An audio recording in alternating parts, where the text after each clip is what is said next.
Le débat sur la crise de l'énergie est relancé de plus belle.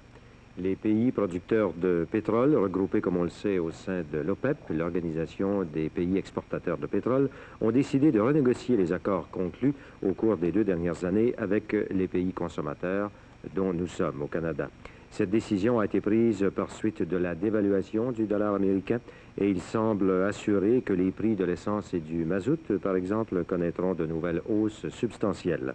Le monde du pétrole est donc encore une fois en effervescence. Et ce soir, pour nous en parler à Québec, avec Gilles Racine, le professeur Antoine Ayoub de l'Université Laval. Alors, professeur Ayoub, le mazout augmente, le pétrole doit augmenter, et pourtant, il y a du pétrole partout dans le monde, c'est ce qu'on dit, les réserves sont immenses. D'où vient que le coût augmente? Il y a plusieurs raisons à cette augmentation.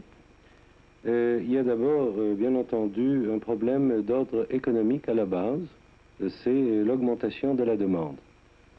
Et en face d'une offre qui n'augmente pas au même rythme, qui augmente, mais pas au même rythme.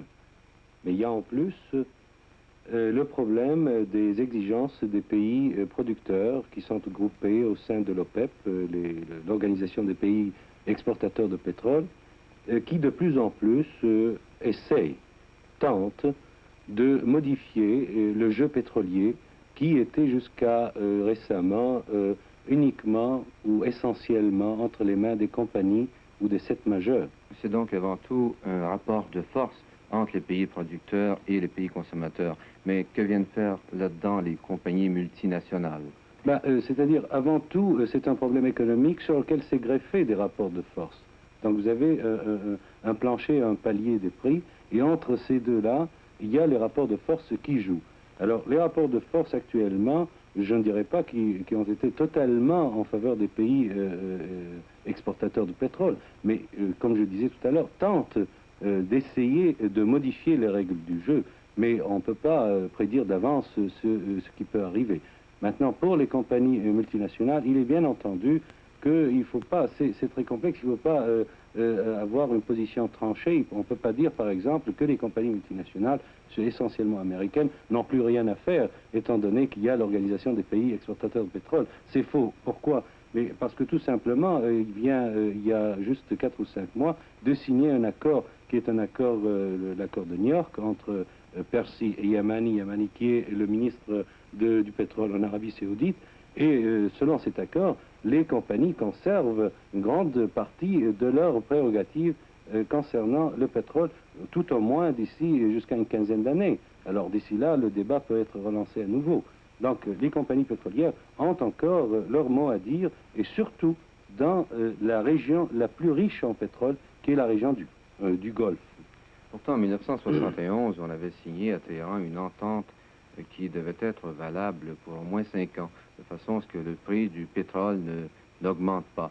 Et pourtant, est-ce que c'est seulement à cause de la diminution du dollar américain qu'on veut de nouveau réouvrir tout le débat et cette négociation?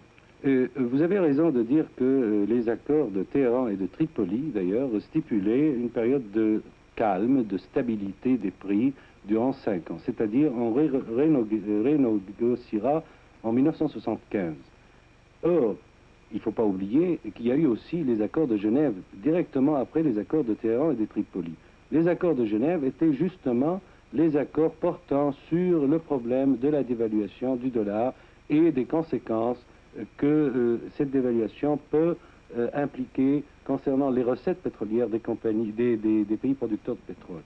Alors, étant donné que le dollar vient d'être dévalué à nouveau, il est bien entendu que les pays de l'OPEP se sont réunis tout récemment à Vienne, et puis ils ont constitué une commission ministérielle qui actuellement, on est le 12 ou 11, est actuellement en réunion à Beyrouth, au Liban, pour renégocier ou présenter un rapport concernant cette dévaluation et concernant le côté technique de l'affaire.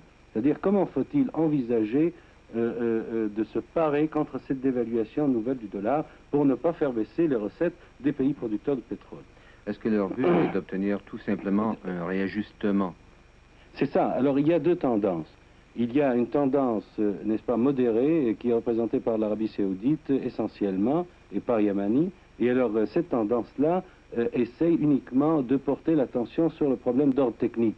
Combien le dollar a-t-il dévalué? Qu'est-ce qu'on doit faire concernant le réaménagement des accords de Genève et non pas de New York et de Téhéran et de Tripoli? Maintenant, il y a une autre tendance qui, prenant prétexte de la dévaluation du dollar, veut remettre en cause tous les accords de Téhéran et de Tripoli en disant, bon, c'est le moment de revoir le problème. Jusqu'à présent, pourtant, les États-Unis produisent la plus grande quantité de pétrole qu'ils utilisent. Et même si leurs ressources tendent à diminuer graduellement et même assez rapidement. Du Moyen-Orient, on importe assez peu de pétrole, 4 à 7% peut-être, et c'est surtout du Venezuela, qui fait cependant partie de l'OPEP, et du Canada que les États-Unis importent ce pétrole. Comment se fait-il à ce moment-là que en Amérique du Nord, on subisse cette hausse des problèmes, les conséquences de ces problèmes internationaux?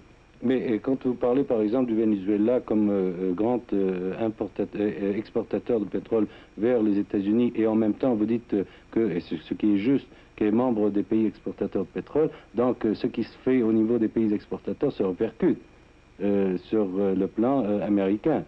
Parce que, effectivement, les États-Unis importent du Venezuela un grand pourcentage de leur importation et non pas de leur consommation, parce que finalement, c'est jusqu'à présent 24% de ce qui est consommé est importé. Donc pour l'instant, les conséquences en Amérique du Nord sont assez limitées, mais dans quelques années, comme en 1980, on prévoit que les États-Unis ne pourront plus produire que 50% de leur demande.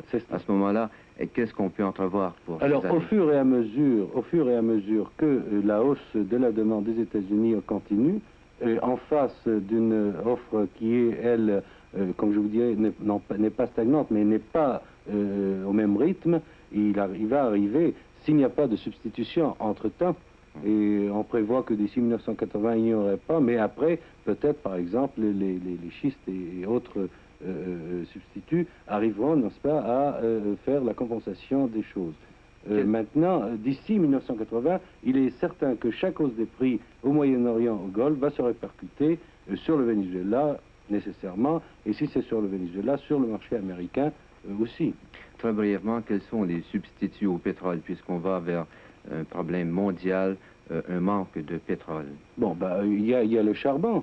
On peut revenir au charbon, n'est-ce pas? Ça dépend des prix. Il y a les schistes et les sables bitumineux. Vous avez l'énergie solaire, vous avez l'énergie nucléaire, mais tout cela, c'est un problème de prix. Si le prix est assez élevé pour rendre tous ces autres produits substituables, alors là, il n'y aura pas de problème, il n'y a pas de crise d'énergie dans ce cas-là.